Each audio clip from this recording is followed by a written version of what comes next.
नमस्कार, खबरिया टॉप में आप सभी का स्वागत है। मैं कुमार रवि। कुछ दिनों पहले पूरे देश का राजनीतिक तापमान बहुत ऊंचा था। वजह थी बंगाल का चुनाव, असम का चुनाव। फिलहाल वहां पर सरकार बनने के बाद सारी राजनीतिक गहमागहमी खत्म हुई, लेकिन अब नौतपा ने जो है पूरे देश प्रदेश में जो गर्मी से जो बेहाल करने वाली स्थिति उत्पन्न की है, ऊपर से देश के सबसे बड़े राज्य उत्तर प्रदेश में जिस तरीके से बिजली व्यवस्था बेपटरी होती चली जा रही है, यहां तक कि राजधानी लखनऊ में जो स्थितियां बन चुकी हैं, यहां पर सीएम योगी को देर रात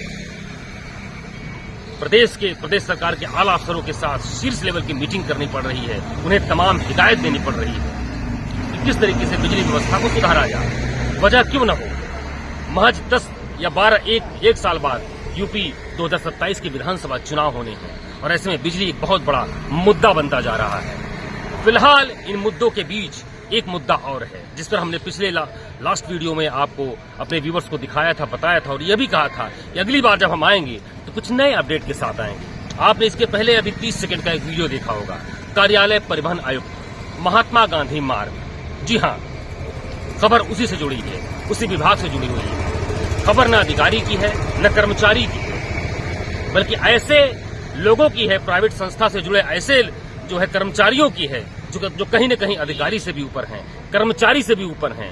और परिवहन विभाग की जो उससे जुड़ी जन सुविधाएं हैं, यानी कि अधिकारी, कर्मचारी और जन सुविधाओं के पूरे बीच की कड़ी का जो मास्टर की है वो उन्हीं के पास है। देखा जाए तो प्रदेश सरकार की ट्रांसफर पॉलिसी इस बार 15 मई से लेकर 31 मई यानी मात्र 5 या 6 दिन बचे हुए हैं ट्रांसफर सीजन की।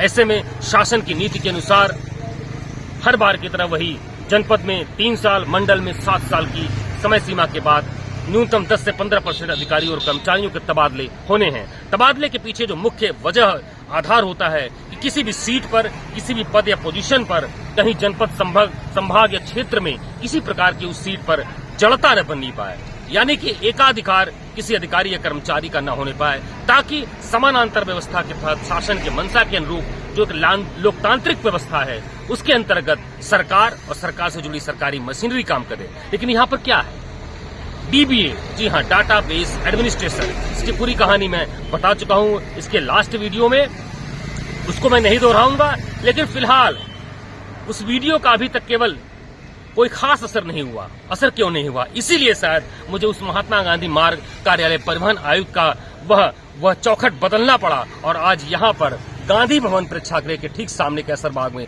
यहाँ आकर आपसे इस वीडियो के जरिए रूबरू होना पड़ा कि यही मेरे मन में हुआ। मेरी टीम को लगा कि शायद इस गांधी भवन से जो गांधी जी की जो आवाज है, जो इससे जुड़ी है, वह आवाज कार्यालय परिवहन आयुक्त, मुख्यालय के एचओडी, शासन से जुड़े आला अफसरों, विभागीय मंत्री और सरकार तक पहुंच पाए। डीबीए की हालत आप देख सकते हैं कि जब इसके पहले तत्कालीन परिवहन आयुक्त किंजल सिंह थी, कुछ महीने के लिए उन्होंने बड़े लेवल पर डीओ के ट्रांसफर उनके लेटर से, उनके आदेश से हुए। डाटा एंट्री ऑपरेटर जो आरटीओ कार्यालयों में होते हैं, उनके बहुत ही प्रदेश लेवल पर ट्रांसफर किए गए। ऐसे में उनसे कहीं न कहीं ऊपर डीबीए, उनकी ट्रांसफर क्यों नहीं हो रहे हैं? आखिर में उनमें कौन से ऐसे सुरखाव के पर लगे हुए हैं? जरा डीबीए के मैं लिस्ट थोड़ा सा बताता हूं कि कौन कौन डीबीए किस परिवहन कार्यालय में कितने वर्षों से जमा हुआ है। मेरे पास जो थोड़ा सा जो विभागीय आंकड़ा कह लीजिए सूत्रों से मिला है, मुरादाबाद में डीबीए साहब तकरीबन 28 साल से टिके हुए हैं। बरेली में कह लीजिए आप 20 साल से, बनारस यानी पीएम मोदी के संसदीय क्षेत्र के परिवहन कार्यालय में 20 साल से, गोरखपुर सीएम योगी के गृह क्षेत्र से में 20 साल से, आगरा जो महत्वपूर्ण जोन पश्चिमी यूपी का माना जाता है, वहां भी 20 साल से, सहारनपुर में 15 साल से, बस्ती में 15 साल से, संत कबीर नगर में 7 साल से, कन्नौज में 10 साल से। और आपको बताया तत्कालीन परिवहन आयुक्त बीएन सिंह जिस समय थे, और खबरिया टॉप ने एक खबर को उठाया था, रामपुर में जिस तरीके से बीजी सीरीज यानी सरकारी वाहनों के बीजी सीरीज नंबर की बंदरबाग के समय ट्यूशन द्वारा की, उसमें भी डीप का सवाल यहाँ जो इनका क्या शासन पर पॉलिसी सरकारी